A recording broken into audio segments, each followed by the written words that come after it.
Irmãos, bom dia a todos. Prazer revê-los depois de 2 domingos ausente. Eu e minha família de férias, retornando, e bom encontrar a todos, a igreja, bastante irmãos e irmãs, nossas famílias vindo adorar a Deus. Maravilhoso de ver, louvado seja Deus por isso. Irmãos, eu vou começar pedindo que os irmãos abram a Bíblia, por favor, em Deuteronômio, capítulo 1.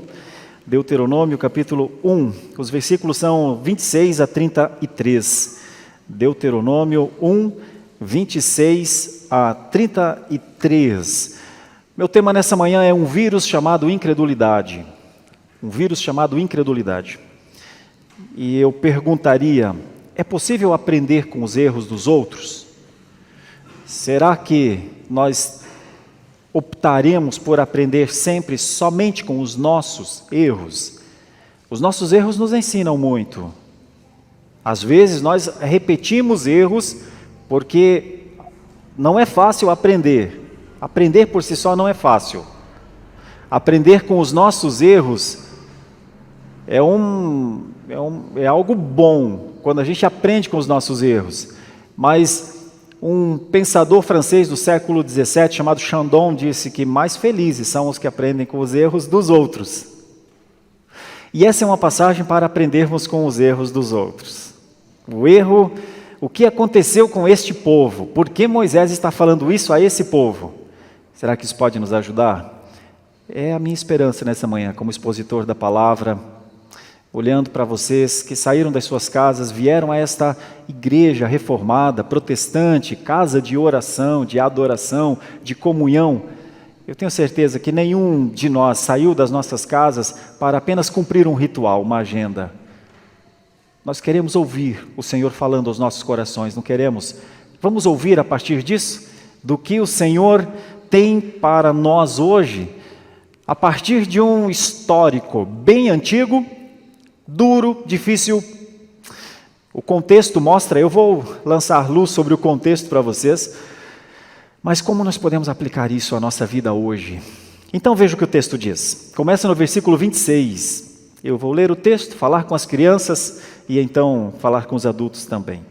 Porém vós não quisestes subir, mas fostes rebeldes à ordem do Senhor vosso Deus. Murmurastes nas vossas tendas e dissestes: tem o Senhor contra nós ódio. Por isso nos tirou da terra do Egito para nos entregar nas mãos dos amorreus e destruir-nos. Para onde subiremos? Nossos irmãos fizeram com que se derretesse o nosso coração, dizendo: maior e mais alto do que nós é este povo. As cidades são grandes e fortificadas até aos céus. Também vimos ali os filhos dos Enaquins. Então eu vos disse: não vos espanteis, nem os temais. O Senhor vosso Deus, que vai adiante de vós, Ele pelejará por vós, segundo tudo o que fez conosco diante de vossos olhos, no Egito, como também no deserto, onde vistes que o Senhor vosso Deus, nele vos levou, como um homem leva a seu filho, por todo o caminho pelo qual andastes, até chegardes a este lugar. Mas nem por isso crestes no Senhor vosso Deus, que foi adiante de vós por todo o caminho, para vos procurar lugar onde deveríeis acampar, de noite no fogo, para vos mostrar o caminho, por onde havíeis de andar, e de dia na nuvem. Só de ler esse texto, aqueles que já são cristãos há muito tempo, sabem que este foi um momento crítico.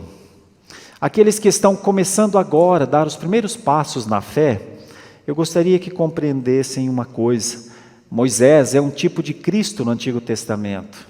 Ele é um tipo de guia, ele guia o povo. Por Deus, ele é comissionado a fazer esse trabalho de conduzir o povo. Mas o povo não está reagindo muito bem a isso. E é isso que o texto vai nos mostrar. E eu estou dizendo que o vírus da incredulidade estava determinando as ações, as práticas deste povo.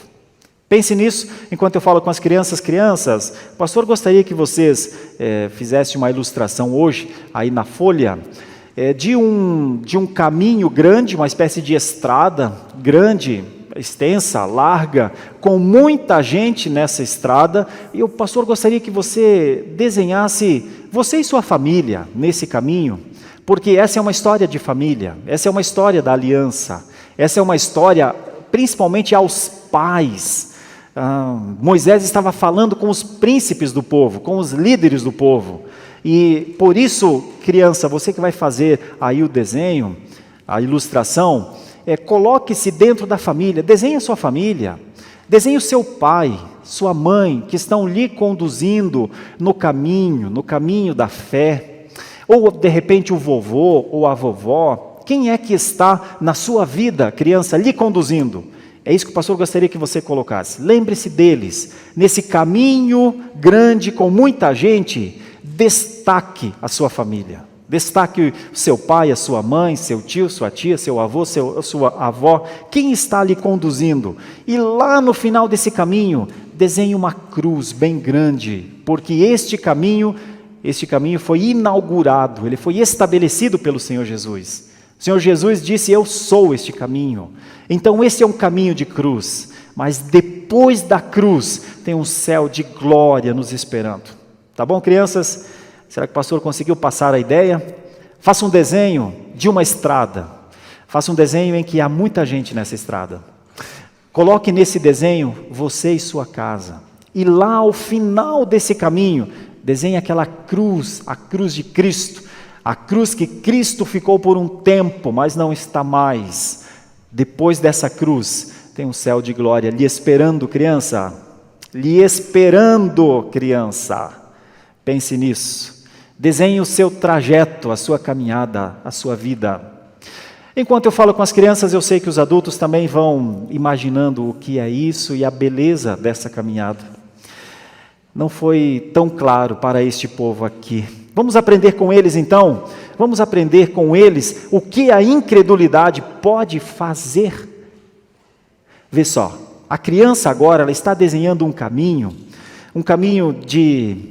familiar, um caminho em que Jesus Cristo abriu para que nós andássemos nele, contemplando a cruz lá no final, a cruz que ela está na primeira vinda do Senhor Jesus Cristo, para ele se tornar o Rei bendito, Senhor, Salvador, sacerdote, o sumo sacerdote que entrou de uma vez por todas naquele santo lugar, o santíssimo lugar. As crianças estão desenhando um céu de glória lhes esperando, mas enquanto elas estão fazendo isso, é muito possível que mesmo crianças, elas façam o desenho e duvidem de alguma forma. Mas será que é assim mesmo? Mas será que é dessa maneira como o pastor está falando? É possível que elas duvidem. Agora imagine se elas puderem crer somente, não duvidar, mas crer somente. Imaginem elas com este desenho, essa ilustração, na porta do seu quarto, na porta do seu roupeiro, do seu guarda-roupas, e de vez em quando, enquanto elas estão pegando a mochila para ir para a escola ou alguma coisa assim, elas olham para aquela ilustração que elas fizeram e dizem para elas mesmas: é o meu caminho, é a história da minha vida e da minha família. Você já pensou elas em oração dizendo assim: Senhor, se um dia, porventura, eu não conseguir crer com entusiasmo nisso que eu mesmo desenhei, me ajuda, fortalece a minha fé. Pai, mãe, você não queria ter um filho assim? Eu sei que sim. Por isso, essa é uma história de aliança, essa é uma história de falar com o povo de Deus. Essa é uma hora, um texto para falar, aprendendo da maneira errada deles. Aprendendo com a maneira errada deles. Pais deram um mau testemunho aos seus filhos aqui. Pais não entenderam a bondade de Deus, a misericórdia. Pais não conseguiram ler na história os grandes feitos de Deus. Todos choraram muito nesse momento. O reverendo Alberto leu aqui. Porque o contexto é fácil de entender. Moisés havia pedido que alguns líderes fossem até a terra de Canaã, contemplar a terra, que era a promessa. Deus disse, eu vou levar vocês para lá. Passar pelo Mar Vermelho, o objetivo do grande milagre deles passarem pelo Mar Vermelho, era que eles iriam para lá. Então o milagre em si, ele não é maior do que aquilo que era a promessa. A terra era a grande expectativa.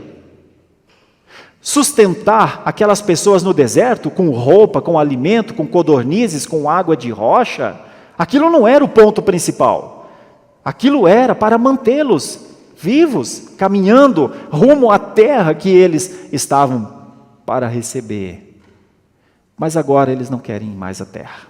Mas agora eles não querem ir. Quando os espias trazem o resultado de como é a terra, nós vemos isso logo um pouquinho antes, no versículo 25. E tomaram do fruto da terra nas mãos, e nolo trouxeram, e nos informaram, dizendo, é terra boa que nos dá o Senhor nosso Deus. Enquanto eles trazem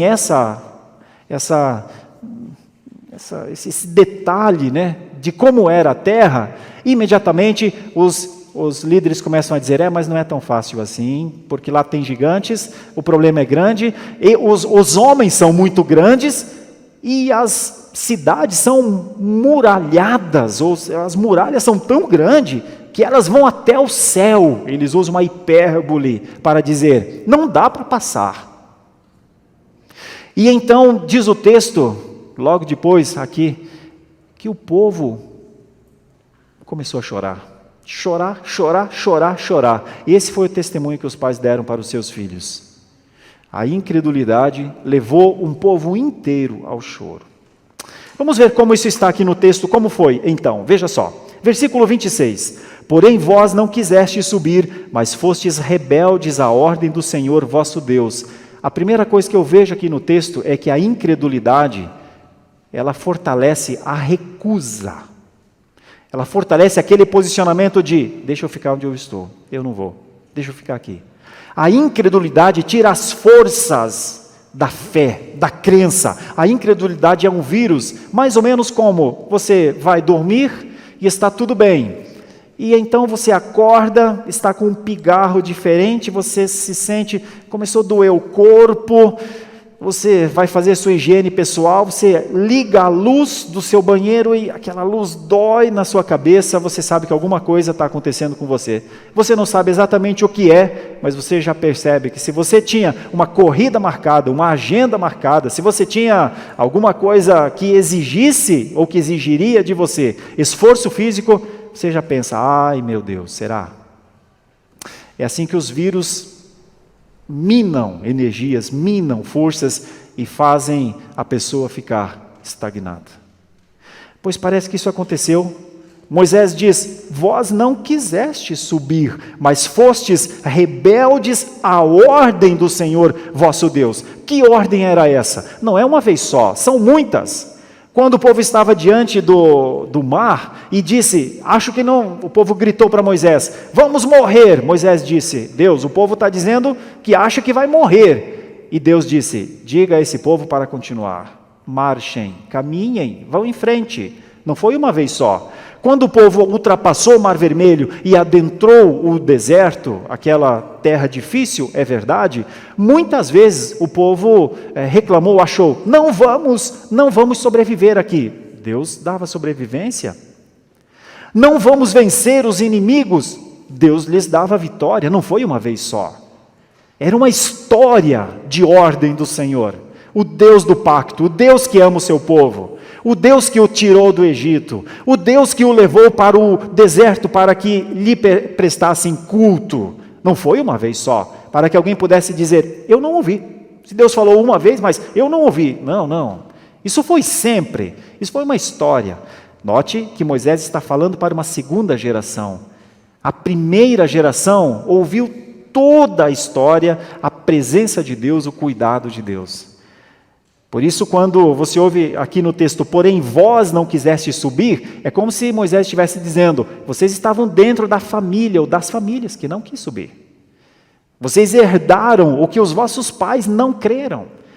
Vocês têm um vírus em vocês que já estava nos seus pais. Vocês não quiseram subir. Vocês ficaram 40 anos andando no deserto, o que era para ser uma jornada de 10 ou 12 dias. É isso que vocês herdaram. É assim que vocês querem viver? Vocês querem viver como os pais de vocês viveram? É mais ou menos isso que Moisés está falando. E então o versículo 27 diz, e mostra uma outra coisa da incredulidade, a murmuração. Murmurastes nas vossas tendas e dissestes, tem o Senhor contra nós ódio, por isso nos tirou da terra do Egito, para nos entregar nas mãos dos amorreus e destruir-nos. Ou seja, a acusação do povo era de que o Senhor não havia tirado o povo inteiro do Egito para conduzi-lo à terra prometida. Não, não era isso que o Senhor queria. Esse não era o plano do Senhor. O plano do Senhor era fazer tudo aquilo que fez, mas trazê-los agora para eles serem humilhados e mortos naquele lugar. Então nós temos uma acusação aqui. Não é só uma recusa de não querer andar. É uma acusação a Deus. Deus é mau.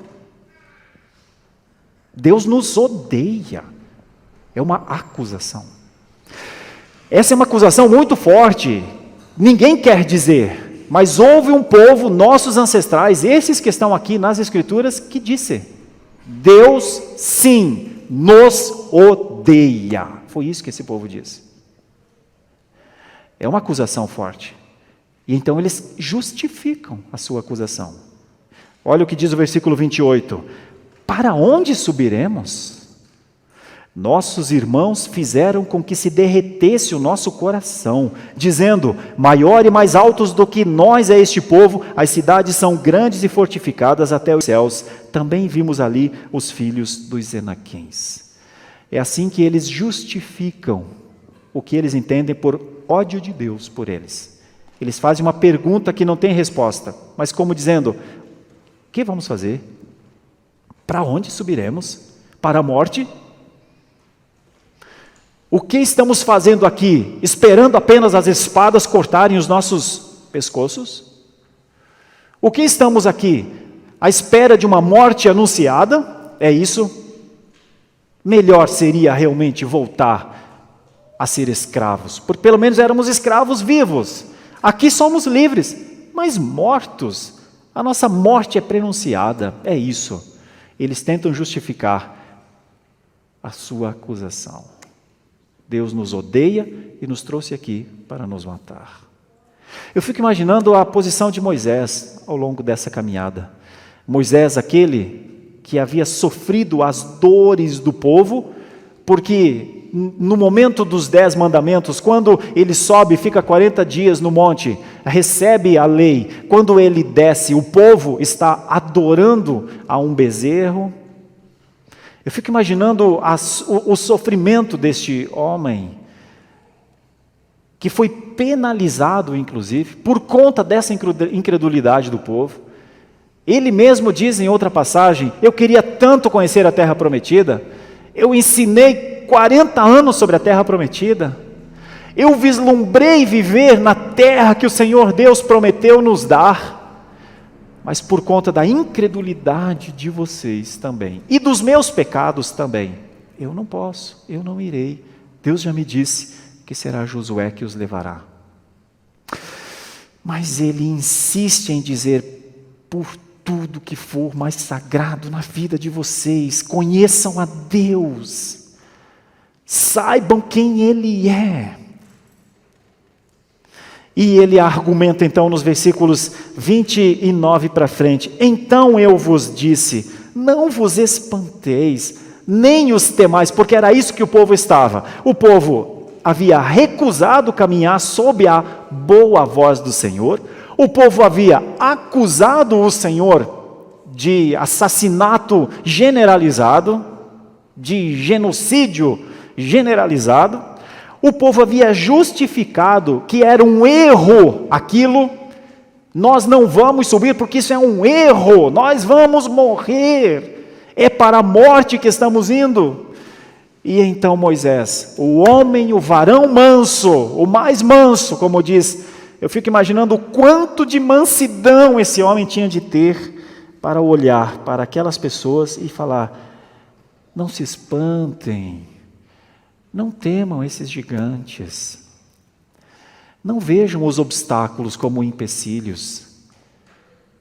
E aí ele começa a recorrer acerca da pessoa, da presença de Deus, a onipresença de Deus, a onipotência de Deus, a onisciência de Deus. É como se ele lhes dissesse: eu queria tanto que vocês conhecessem o Deus que eu tenho conhecido. Vocês não agiriam assim. 30. O Senhor, vosso Deus, que vai adiante de vós, Ele pelejará por vós, segundo tudo o que fez conosco diante de vossos olhos. No Egito, é como se Moisés estivesse dizendo: o problema nosso aqui é de memória, o problema nosso aqui é de falta de discipulado. Os pais não ensinaram vocês, os pais não lhes contaram sobre quem é esse Deus que faz o mar parar, que faz rocha dar água, que faz pão descer do céu. Vocês ainda não sabem quem é esse Deus. Vocês ainda não sabem quem é o Deus que sabe o número de cabelos na cabeça da gente. Vocês ainda não sabem quem é o Deus que lhes ama, chama de seu povo. Vocês ainda não sabem qual é o nosso problema. Nosso problema é rebeldia, nosso problema é discipulado que não houve de pais para filhos. Nosso problema é o vírus da incredulidade. Seus pais eram incrédulos e vocês também são.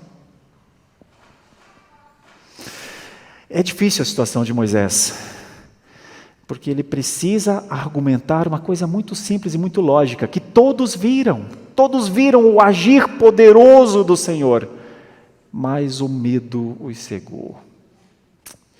O medo é um parente da incredulidade.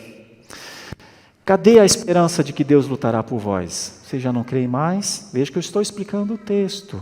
Vocês já não creem mais que aquilo que Ele fez, Ele continuará a fazer? Vocês já não creem mais assim?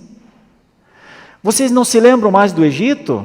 Tá bom, faz algum tempo, alguns anos, 20, 30, 40 para alguns que nasceram lá no começo. Mas a nossa história não é só a história do Egito, a nossa história é a história do deserto também.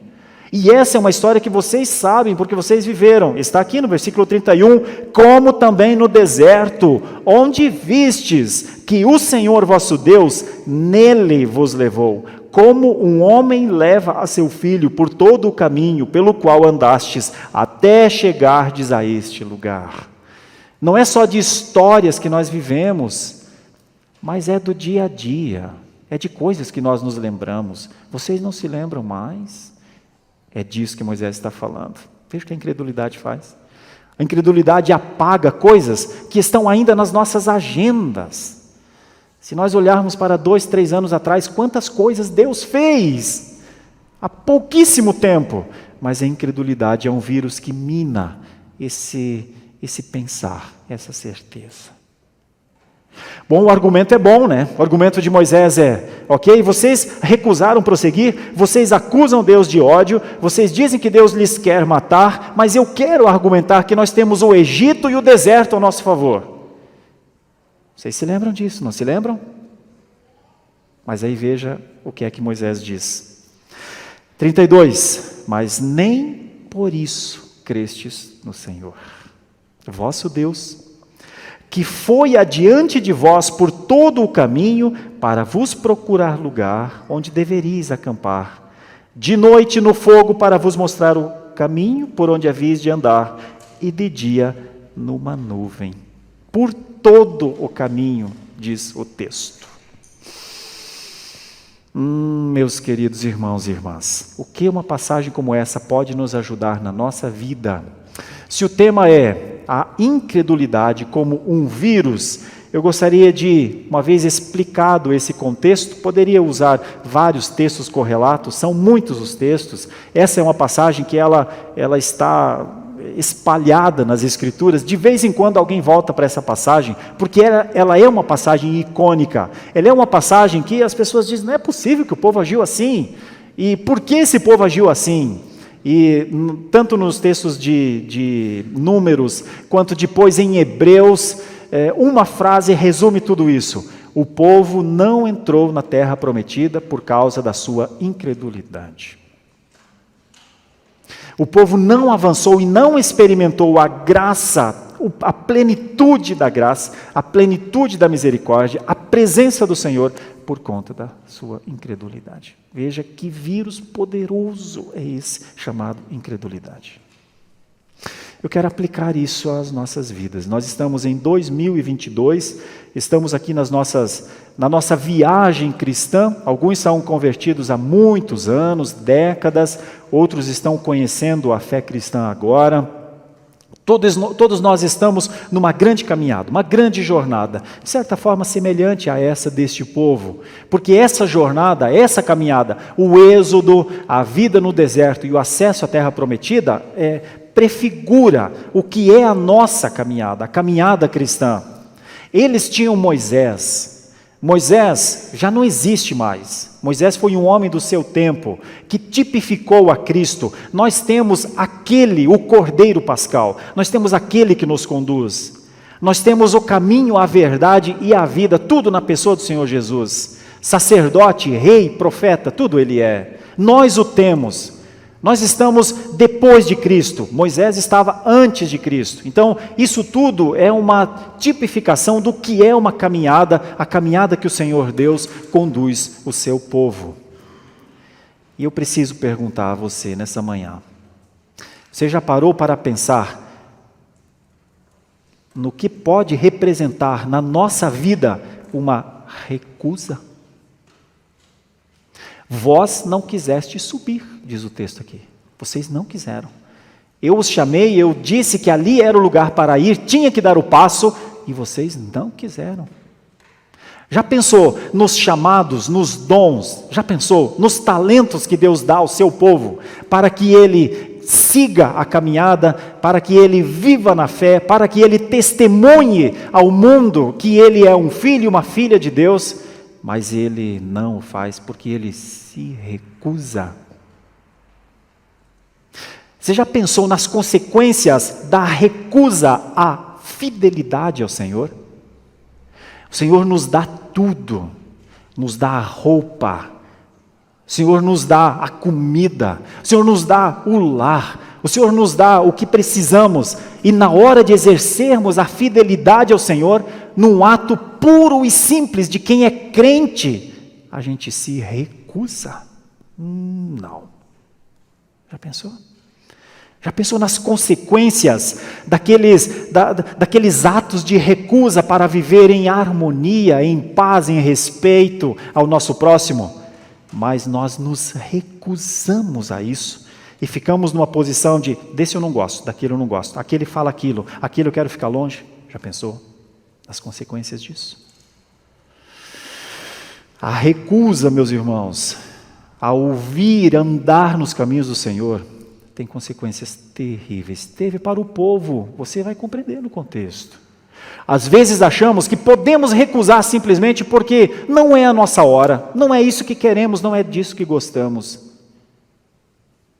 É quando a nossa vontade se torna superior à boa, santa e agradável vontade de Deus. É quando nós dizemos, Deus quer isso, mas não vai ser agora. Já pensou? Gostaria muito que você refletisse sobre isso. E se você encontrar áreas na sua vida que você tenha recusado, pensa bem. Pensa bem, o caminho do arrependimento é um caminho lindo, meus irmãos, e é um caminho de vida. Já pensou em algum momento você, uma vez que recusa as coisas que Deus quer, começar a acusar a Deus? Você pode não acusar a Deus de dizer assim, olha Deus, o Senhor está querendo nos matar, é para isso que o Senhor nos trouxe a este lugar. Mas você pode acusar Deus de Ele não ser aquele que lhe deu a vida eterna, aquele que não lhe deu o zoen, que é a palavra grega para a vida eterna, bios é a palavra grega para a vida comum, zoe, a palavra Deus para a vida que transcende a vida. Já pensou em algum momento você não crer nessa vida? Você vai achar que Deus não vai te dar a vida eterna. É como se Deus não fosse o seu Salvador, como se Jesus Cristo não fosse aquele que lhe deu a vida para todo sempre. E então, em algum momento, você também vai dizer, não tem vida aqui. Quem pode garantir? Alguém de lá já veio para testemunhar? Dizem que Jesus voltou, mas será que é isso mesmo? Será que não foi alguma coisa dos discípulos que criaram a ideia de que Jesus voltou dos mortos? A incredulidade pode levar pessoas na nossa geração a acusarem Deus de que Ele não é o Deus da vida, de que Ele não vai ressuscitar ninguém, de que Ele não nos dará vida e, portanto, nos deixará morrer. Veja o que a incredulidade pode fazer. E talvez você também vá justificar. Eu não vejo, eu não sinto, eu acho que pode ser diferente. Para todos aqueles que lutam contra a incredulidade, para todos aqueles que são chamados, porque a palavra do Senhor diz que o Senhor Deus completará a obra que Ele começou. A palavra do Senhor diz que Ele conduzirá, que todas as coisas cooperarão para o bem daqueles que amam a Deus, daqueles que são chamados segundo o seu propósito. É a palavra que diz.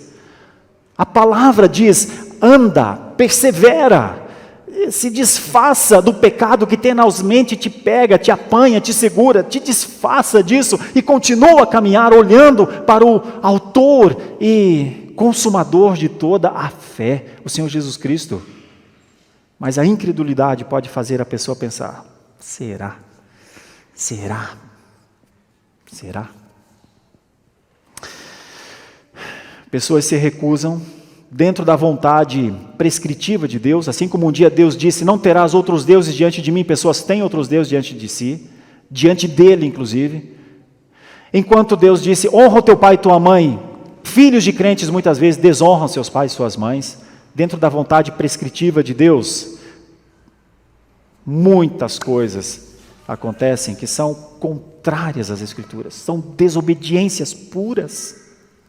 A incredulidade é um vírus presente, é um passageiro que não paga a viagem e está na caminhada dos cristãos.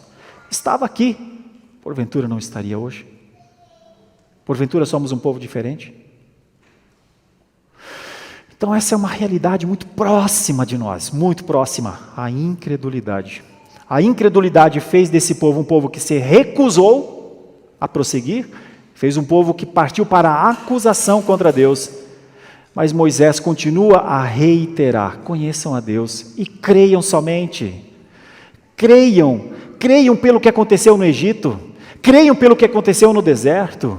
Nós ainda temos uma vantagem muito grande, eu diria, creiamos pelo que aconteceu no Egito porque foi um fato real. Creiamos pelo que aconteceu no deserto porque foi um fato real.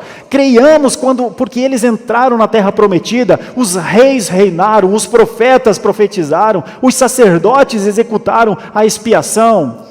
Creiamos que um dia o Senhor Jesus Cristo veio para ser o Messias, o único e suficiente Salvador. Creiamos porque homens morreram por causa disso, seus apóstolos foram os primeiros, os mártires a seguir. As perseguições cresceram de maneira catastrófica no mundo, porque homens e mulheres testemunham de uma verdade. Eu sempre retomo alguns dos homens da Reforma Protestante para lhes ajudar a pensar. Você acha que um John Wycliffe faria o que fez, escrevendo a Bíblia inteira, traduzindo para o inglês?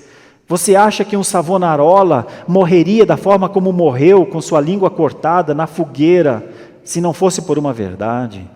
Você acha que um Lutero, um Calvino, um Knox, um Wesley e tantos outros, um Jonathan Edwards, viveria da forma como viveu, sofrendo as duras penalidades do mundo? Você acha que eles viveriam por mentiras?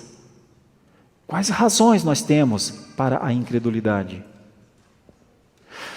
Nós vamos nos tornando cada vez mais indesculpáveis, porque as verdades que eles tinham visto e ouvido, eram uma verdade pontual, praticamente de uma geração, mas nós temos as verdades transgeracionais, de séculos e séculos. Como poderíamos hoje acordar pela manhã duvidando do Senhor?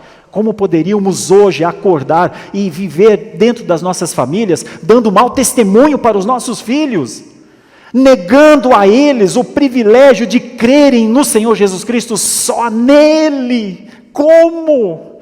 Como homens e mulheres podem executar uma maldade tão grande contra seus próprios filhos? Vejam o que um vírus faz. Deturpa as forças, enuvia os olhos, endurece o coração. As crianças estão fazendo um desenho de uma caminhada, estão contemplando os pais. Eu quero finalizar essa exposição fazendo uma chamada muito direta, muito específica aos pais. A começar por você, homem. Meu querido irmão, você tem a ideia da sua importância na vida da sua família? Você tem ideia que esses homens aqui eram os homens que deram o testemunho do choro a todo o acampamento, porque eles, os homens, não creram no poder de Deus? Homens, vocês sabem que dentro da casa de vocês, as crianças de vocês, as pequenas e até as maiores, a maior evidência que eles têm de que Deus existe, que Deus é Pai, a maior evidência é você. É você que representa na vida dele a aliança, ele está dentro da aliança, é você que traz o alimento, praticamente dá na boca do seu filhinho o alimento que vem do suor, do seu trabalho, da sua profissão. Mas você tem a noção que você faz isso para que ele creia, você dá alimento para que ele saiba que o pão do céu o alcança. Ele tem roupa para saber que Deus lhe veste. Você já pensou na importância da sua sacerdotalidade dentro da sua casa? Estes aqui não tiveram. Por isso, pais, aprendam com os erros dos outros. Assumam o compromisso nas suas casas. Assumamos juntos os compromissos nas nossas casas. Homem, você não casou ainda. Se vai se casar, pretende construir uma família, seja um homem lá. Um homem de Deus lá.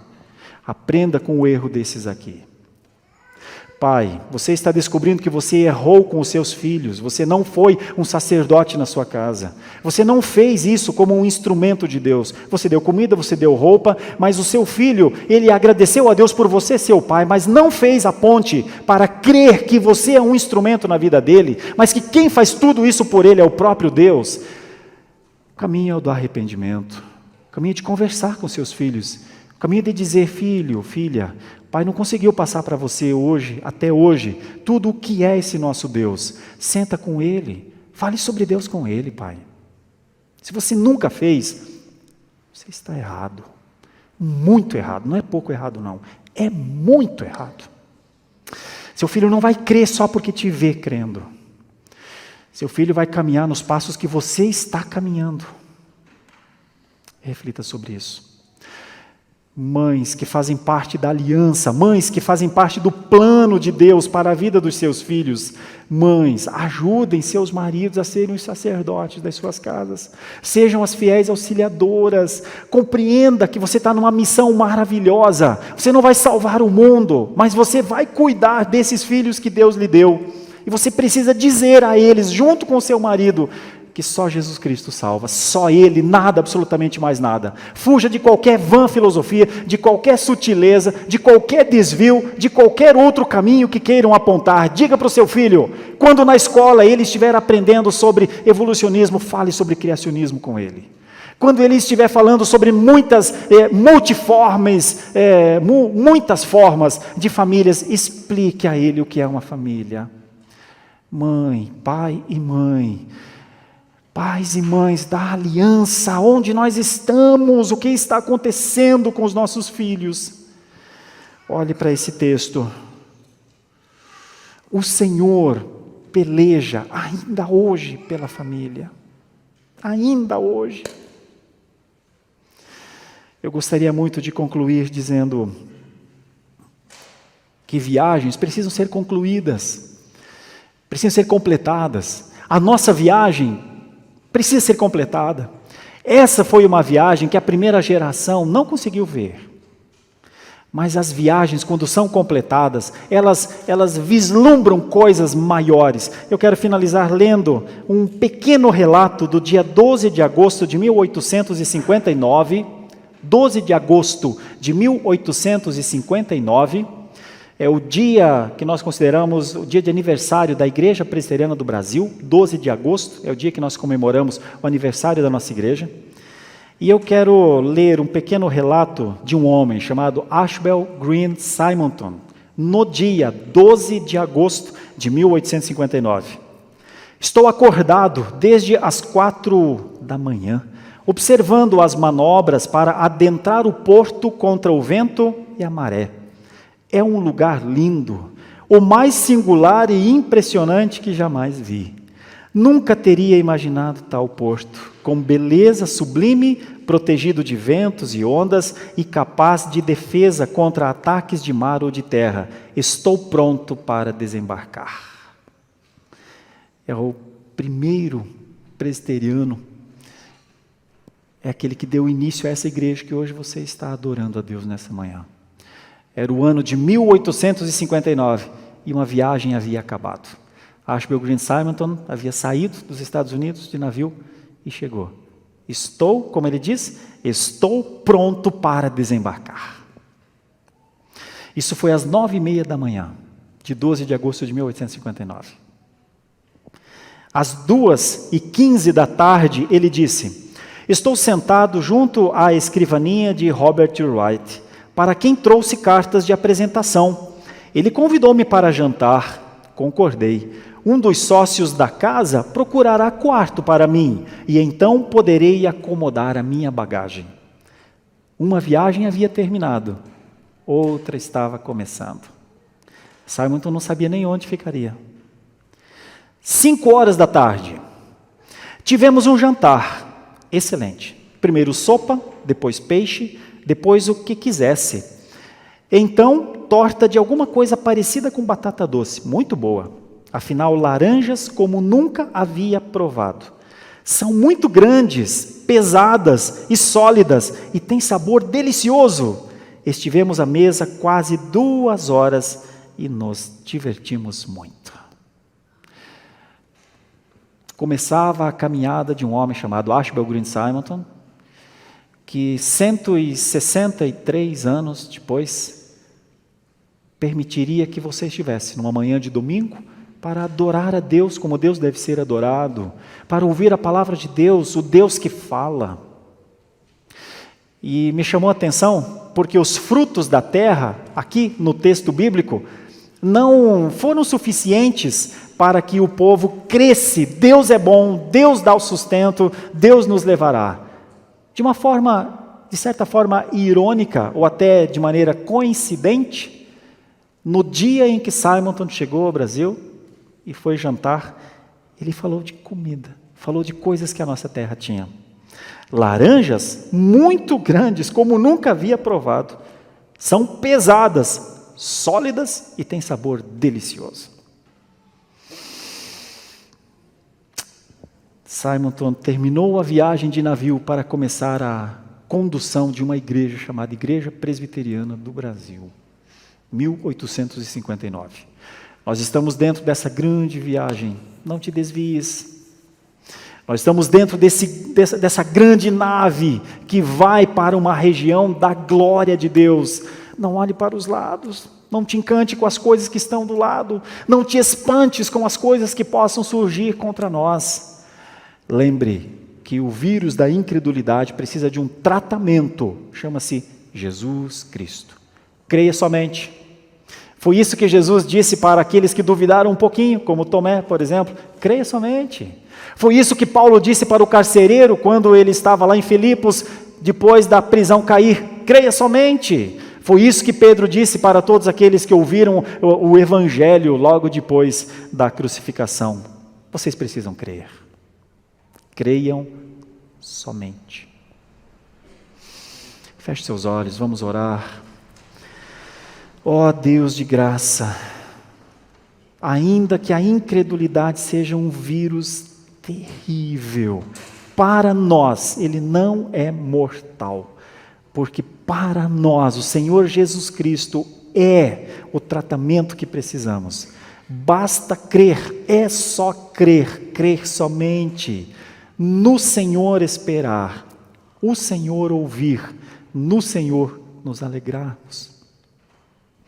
Te agradeço por isso. Continua a abençoar a tua igreja, Senhor.